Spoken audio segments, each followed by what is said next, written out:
This is why I'm sick of using snowmobiles. Just roll with the punches. You're fishing, you're an electrician, you're a mechanic on the truck, a mechanic on the sled. It's every day is just a whole bunch of problems.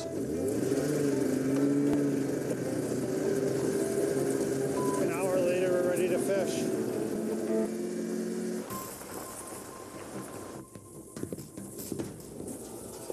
Three days ago, this was just... We couldn't even pull it up. The machine couldn't even barely pull it. We were averaging 10 tubs a net. It was just insane. Last week, Mike and Justin had their best catch ever. But today's catch is disappointing. Well, this is how it goes. We knew it wouldn't last forever. But Mike and Justin are still feeling lucky. So far, they've avoided the fate of others who have fallen victim to this year's treacherous ice conditions. I think going to the bottom of the lake will haunt you for a while. Scared the shit out of me. But they have other nets south of here, where the ice is still dangerously thin. The worry is what's in between us and those nets. Is there no ice, 1 inch ice? You know, hopefully we can find them, get to them.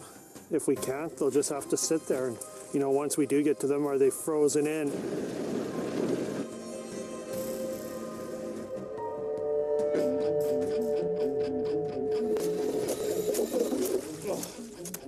Be faster cutting through the ice with a butter knife. Back in Nesa. I think we ought to try putting one more in, Pete, but I don't want to go set across that flat crack there. After dealing with Riley's inaccurate measurements, Trevor faces a new challenge. Yeah, I don't want to put anything setting across that. Trevor is worried about sending his team out onto the ever-changing and shifting ice. He must be the first to take the risk. Okay, you got this. I'm going to go ahead and have a look. I better check it first with a needle bar. I can't tell what's there.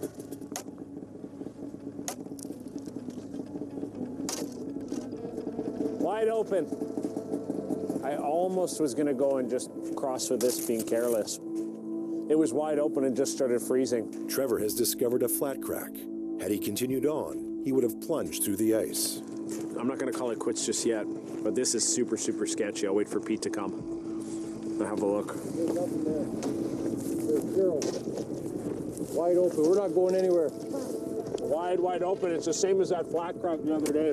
Yeah, that's exactly right.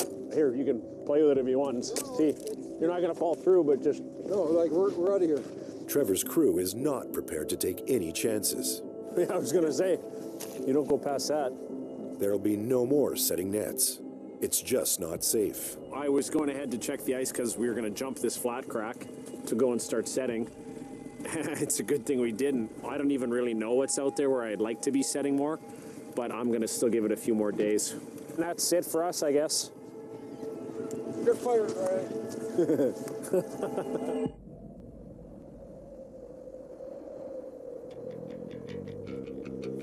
Another day in paradise here. Living the dream. Ready to go find some nets. 30 kilometers south at Husavik. Mike and Justin are heading out to lift 2 nets close to shore. We're going to go to those first nets first? Yeah, we'll lift those 2.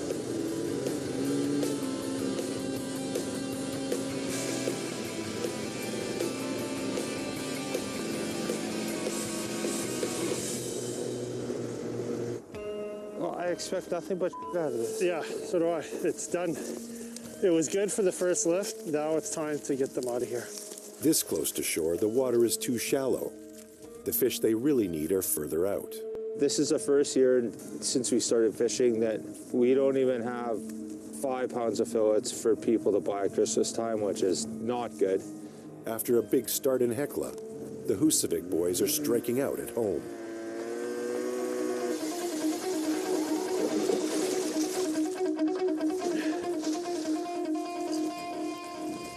Today, the only thing we're missing is a carp. Wouldn't be Christmas without a Christmas carp, right? Yeah. Put that on the table instead of a turkey. You might have to. No money for a turkey this year. Yeah. Justin and Mike are anxious to find 2 other nets that have gone missing. We have nets that are set at least 10 days, but we just don't know where they are. It would be nice to find those other 2 because this isn't promising here. 1 step forward, 55 steps backwards. They have no idea where the lost nets have gone. They're adrift on sheets of ice somewhere offshore. They travel to the edge of the huge and menacing crack that is wreaking havoc everywhere, hoping to catch a glimpse of their net markers. Like where they had a marker marking the edge of the, like where the thin ice started, and it should be right in front of us. So I don't really know where we're looking for.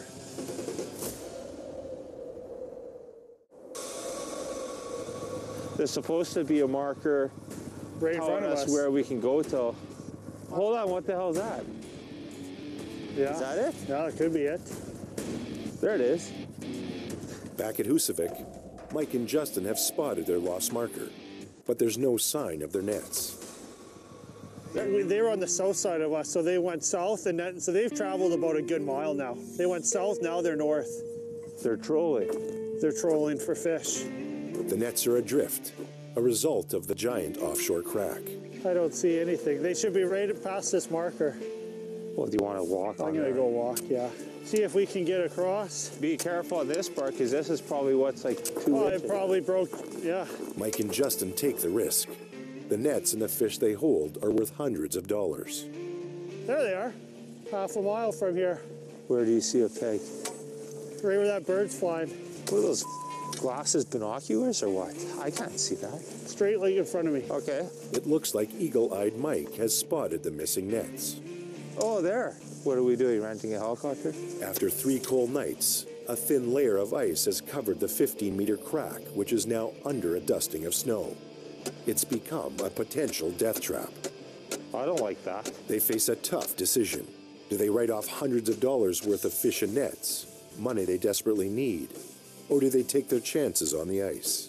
Well, we can drive over it, but I'm just saying. No, I don't want to hear about it for this season. I think we're going to play it smart for a change instead of always playing the wild card and just stick to waiting 3 days. They decide to take the loss and abandon the nets, for now.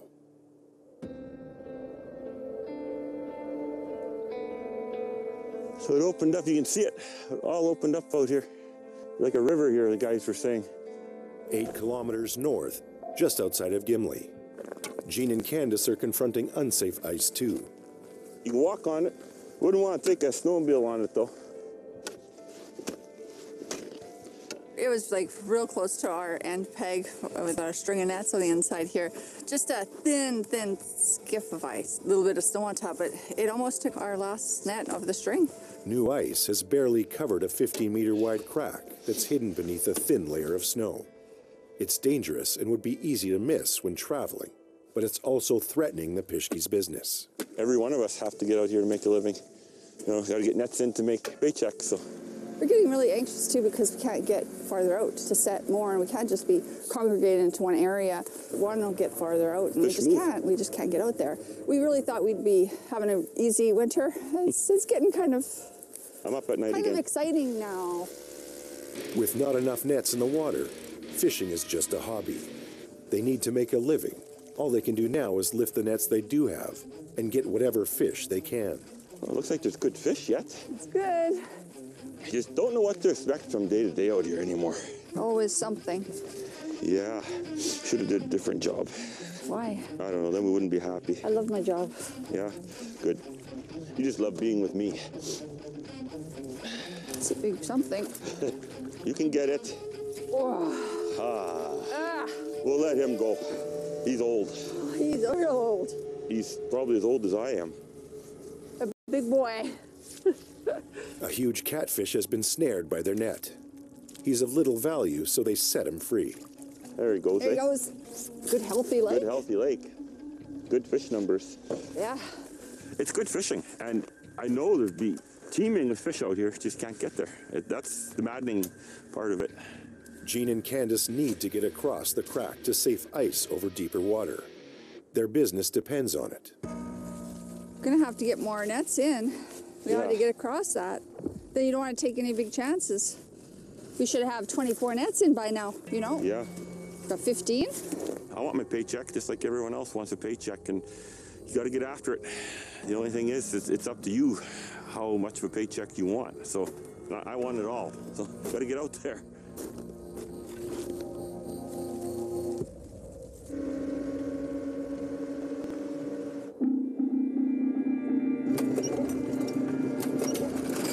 Hey, Riley, want to bring me a hammer? 20-minute drive north, at Nesa, Trevor and his team are setting out. We're going to go out, lift the nets, and hopefully I'm getting enough fish to make it worth it because I have orders before Christmas now, so I have to catch something. Despite the pressure, Trevor still isn't pushing his luck this year. It's been the weirdest weather I can remember, like the ice not freezing properly, getting a good cold streak and just close to shore it froze, and then there's 2 inches of ice outside of that, and it creates the worst conditions. You can't really go set anywhere because the lake is too dangerous to go on. It's going to get pretty nasty.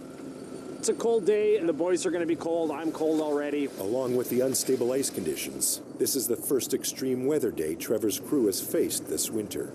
Definitely got some fish in it. Not frozen, luckily. A lot more tulipy than pickerel. At least there's fish. Yeah, it's not very good. Not terrible, but I don't know what to do. It's getting close to the holidays, so that kind of f***s everything up for us too. Yeah, this sucks. I don't want to deal with fishing. It's freezing, eh? Cold enough that I could feel my cheek freezing, and then it stopped freezing, so I might have frostbite after today. Oh well, only 8 more to go. The cold and wind would be bearable if there were more fish in the nets. All I'm thinking right now is getting today done with and then making a plan for tomorrow. Will I stay in Nesa? I'm not sure yet. We'll see. But then, an issue. Did the crack move on me? It may have. Oh, Pete's gonna be mad. I don't know. I can't see the other peg. The marker is missing on the last net. Shifting, unsafe ice affecting other crews has now caught up to Trevor. What probably happened is that crack moved and it broke away the end of our peg where we set before. What do you think happened to that other peg? Do you think the ice just broke up because we were so close to the edge? Yeah, it's either that or it's something simple like the peg didn't freeze in and it just fell over and we just don't see it. This is where it was all open water the other day. I can't lift the net into all of this, so I'm going to have to try and drill here, hope the net is there, and then pull it up. He can't afford to lose another net. Trevor must decide, is it worth continuing to fish here at Nesa? Nobody's really even fishing right now, and nobody's catching small fish. It's a pain in the...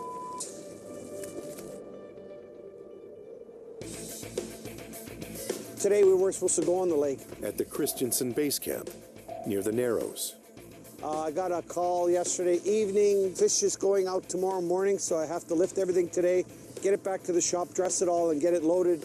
Kind of surprise yesterday afternoon.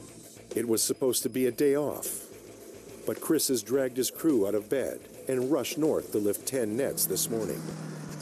His buyer has announced he's making one final shipment out of Gimli before the markets close for the holidays. Woohoo!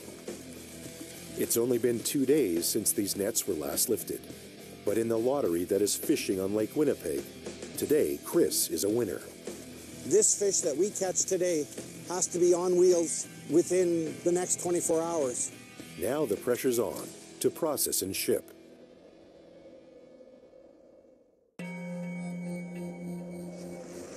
I didn't even want to lift today, I didn't. Back at the Narrows. That won't work.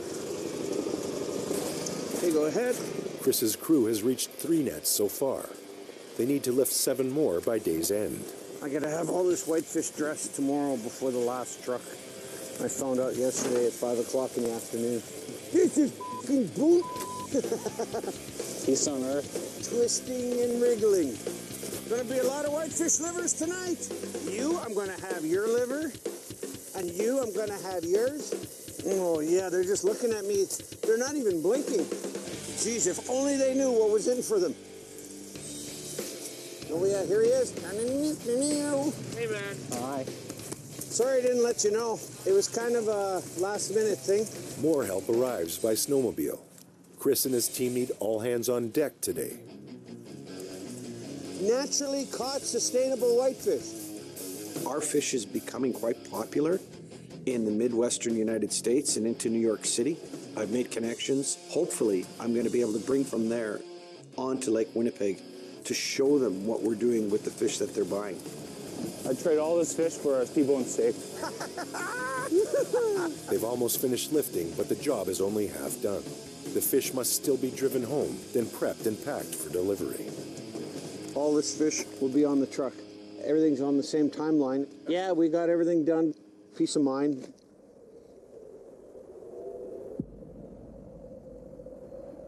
Oh, we're back at the same crossing we've been screwing around with for a couple weeks now.